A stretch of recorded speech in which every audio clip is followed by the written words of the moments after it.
হযরতে বাবা আদম আলাইহিস সালাতু সালামের সঙ্গে সেই এনকারের সঙ্গে জড়িত ছিল আল্লাহ জাল্লে জালালুহু তাবারাকা ওয়া তাআলা আদেশ।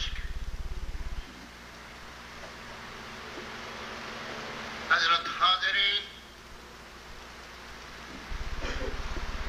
তোমার খালিক আমার খালিক, তোমার মালিক আমার মালিক, বিশ্ব ব্রহ্মাণ্ডের খালিক আর মালিক আল্লাহ জাল্লে জালালুহু তাবারাকা ওয়া তাআলা তার পাক কালাম কুরআন আল কারীমে ব্যর্থ ভাষায় ঘোষণা করেছেন, হে বিশ্বের মানব,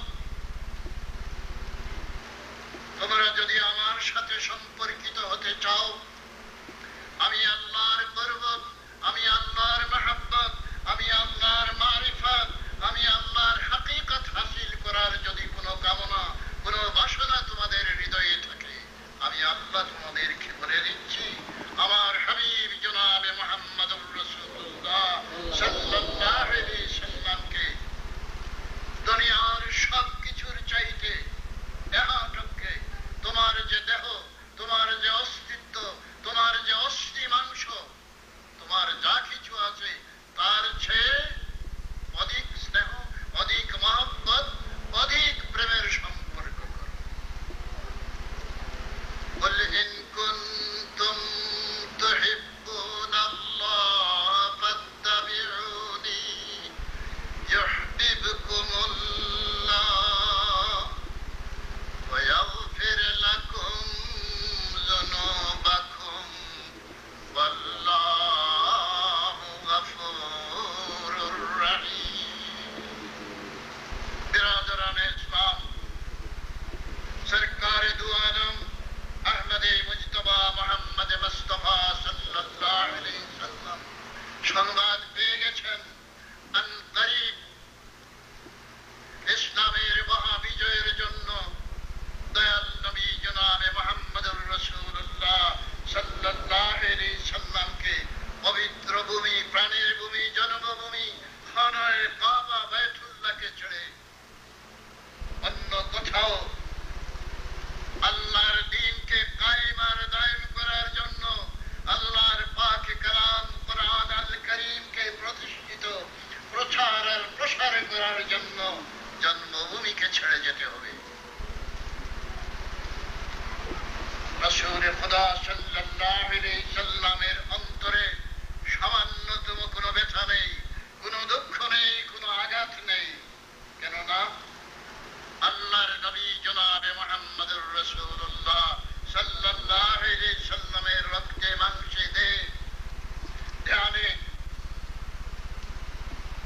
শয়নে, স্বপ্নে, জাগরণে সব কিছুর ঊর্ধ্বে ছিল আল্লাহর মনোনীত দ্বীন ইসলামকে এই জমিনের উপর প্রতিষ্ঠিত করে বিশ্ব মানবের মুক্তি। রাসূলুল্লাহ সাল্লাল্লাহু আলাইহি সাল্লাম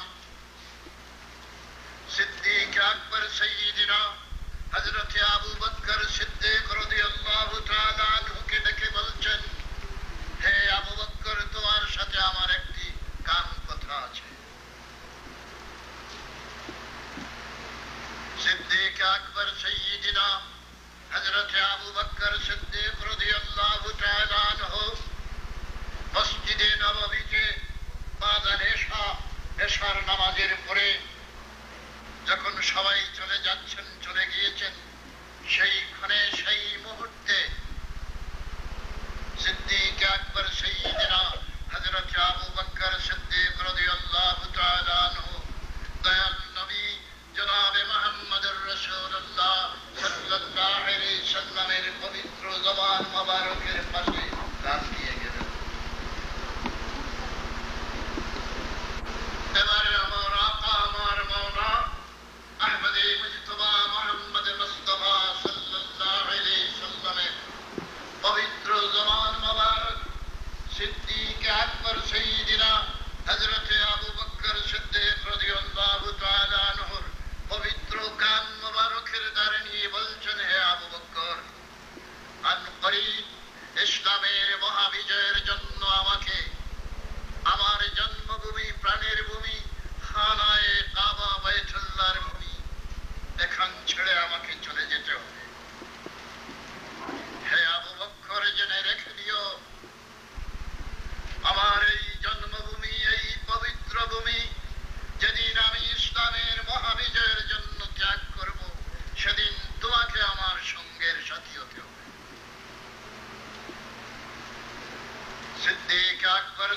সাইয়েদেনা হযরত আবু বকর সিদ্দিক রাদিয়াল্লাহু তাআলা আনহুর কলিজায় সেই কথা মোহর মারা হয়ে গেল।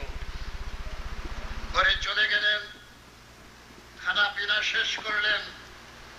কিতাবেতে লিখেছেন সেদিন সিদ্দিক আকবর সাইয়েদেনা হযরত আবু বকর সিদ্দিক রাদিয়াল্লাহু তাআলা আনহু বিছানায় যাওয়ার পরে সর্বপ্রথম যে কাজটা করেছিলেন সেই কাজটাই ছিল নিজের শিয়রের বালিশটাকে সরিয়ে ফেললেন, হাতের উপরে ঠেকে দিয়ে শুয়ে থাকলেন। কেননা শিয়রে যদি পবিত্র সর মোবারকের নিচে যদি বালিশ রাখেন, তকিয়া রাখেন, হয়তো আরাম পেয়ে যাবেন, ঘুম এসে যাবে। এমনি অবস্থায় যদি আমি ঘুমিয়ে পড়ি, সরকারে দু আলম আহমদে মুজতবা মুহাম্মদ মুস্তাফা সাল্লাল্লাহু আলাইহি সাল্লাম কখন কোন মুহূর্তে আসবেন, আল্লাহর হাবিবের আমার দরওয়াজায় এসে হয়তো তকলিফ করতে হবে, আওয়াজ দিতে হবে। আমরা দুশমন বেষ্টিত অবস্থায়, এহেন অবস্থায় আল্লাহর নবী জনাবে মুহাম্মদুর রাসূলুল্লাহ সাল্লাল্লাহু আলাইহি সাল্লামের তকলিফ হতে পারে, তাই শিয়রের বালিশটাকে সরিয়ে দিয়ে হাতের উপরে ঠেক দিয়ে শুয়ে রইলেন। এমনি ভাবে এক রাত নয়, রাতের পর রাত, মাসের পর মাস অতিবাহিত হতে লাগলো। হিজরতের সময় এসে গিয়েছে। সরকারে দু আলম আহমদে মুজতবা মুহাম্মদ মুস্তাফা সাল্লাল্লাহু আলাইহি সাল্লাম সিদ্দিক আকবর সাইয়েদেনা হযরত আবু বকর সিদ্দিক রাদিয়াল্লাহু তাআলা আনহুর দরওয়াজার সামনে গিয়ে অতি সতর্কতা অবলম্বন করে ঘরের শিকলটাকে নাড়ছেন। এমনি অবস্থায় নাড়ছেন, যিনি নাড়ছেন তিনিও যেন শুনছেন না। এই অবস্থায় সিদ্দিক আকবর সাইয়েদেনা হযরত আবু বকর সিদ্দিক রাদিয়াল্লাহু তাআলা আনহু কান বিলম্ব না করে বিছানা থেকে উঠে দরওয়াজায় গিয়ে চুপি চুপি আওয়াজে বলছেন, ইয়া রাসূলুল্লাহ, ইয়া হাবিবাল্লাহ, ইয়া রাসূলুল্লাহ, ইয়া হাবিবাল্লাহ, আপনি ঘরের ভিতরে তশরিফ নিয়ে আসেন, ঘরের ভিতরে তশরিফ নিয়ে আসেন। সরকারে দু আলম আহমদে মুজতবা পূর্ণিমার চাঁদ মুহাম্মদুর রাসূলুল্লাহ সাল্লাল্লাহু আলাইহি সাল্লাম সিদ্দিক আকবর সাইয়েদেনা হযরত আবু বকর সিদ্দিক রাদিয়াল্লাহু তাআলা আনহুর ঘরের ভিতরে তশরিফ নিয়ে গেলেন। ঘরের খিল দেওয়া হয়ে গেল, দরওয়াজা বন্ধ হয়ে গেল। আল্লাহর নবী জনাবে মুহাম্মদুর রাসূলুল্লাহ সাল্লাল্লাহু আলাইহি সাল্লাম জিজ্ঞাসা করছেন, হে আবু বকর, এই গভীর রাতেও কি তোমার চোখে ঘুম নেই? জবাব দিচ্ছেন সিদ্দিক আকবর সাইয়েদেনা হযরত আবু বকর সিদ্দিক রাদিয়াল্লাহু তাআলা আনহু, ইয়া রাসূলুল্লাহ, ইয়া হাবিবাল্লাহ, ইয়া রাসূলুল্লাহ, ইয়া হাবিবাল্লাহ। আবু বকরের কানে যেদিন এই কথাটা প্রবেশ করেছে, আল্লাহর নবী জনাবে মুহাম্মদুর রাসূলুল্লাহ সাল্লাল্লাহু আলাইহি সাল্লামের হিজরতের সঙ্গের সাথী আমি আবু